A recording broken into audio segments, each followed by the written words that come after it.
Aqua రైతులు ఇకపై మీ రొయ్యలను సరైన ధరకు అమ్ముకోవాలంటే అమెరికా గవర్నమెంట్ ప్రవేశపెట్టిన ఈ కొత్త ఫుడ్ సేఫ్టీ రూల్ గురించి మీకు తప్పనిసరిగా తెలిసి ఉండాలి.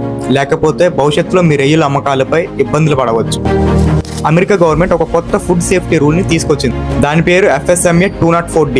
దీని యొక్క ముఖ్య ఉద్దేశం ఫుడ్ ట్రేసబిలిటీ. అంటే మీరు ఒక రొయ్యను చెరువులో పెంచిన దగ్గర నుంచి ప్రాసెసింగ్, ఎక్స్పోర్టింగ్, చివరకు కన్జ్యూమర్ ప్లేట్ వరకు ఆ రొయ్య ఎక్కడికి వెళ్ళింది, ఏ ఫీడ్ వాడారు, ఏ మెడిసిన్ వాడారు, ఎప్పుడు హార్వెస్ట్ చేశారు, ఆ పాండ్ యొక్క ఎంఫిడా నెంబర్ ఎంత అన్న ప్రతి వివరాలు డిజిటల్ రికార్డ్స్ రూపంలో ఉండాలి. దీన్నే ఫుడ్ ట్రేసబిలిటీ అంటారు. అమెరికా గవర్నమెంట్ సరిగ్గా దీనికి 30 నెలలు గడువిచ్చింది. అంటే 2028 జూన్ మంత్ కల్లా దీన్ని పూర్తి స్థాయిలో ఇంప్లిమెంట్ చేసి ఎక్స్పోర్టింగ్ చేస్తారని అమెరికా గవర్నమెంట్ ఆశిస్తుంది.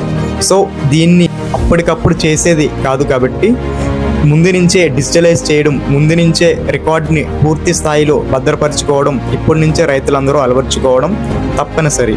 ఈ కొత్త ట్రేసబిలిటీ రూల్ ఇండియన్ ఆక్వాకల్చర్కి ఉపయోగపడుతుందా, ఇబ్బందికరంగా మారుతుందా? కామెంట్ రూపంలో మీ అభిప్రాయాన్ని తెలియజేయండి. మారుతున్న ఆక్వాకల్చర్ ఇండస్ట్రీ గురించి ముందుగానే తెలుసుకోవాలనుకుంటే మన ఆక్వా వన్ ఫ్యామిలీలో జాయిన్ అవ్వండి.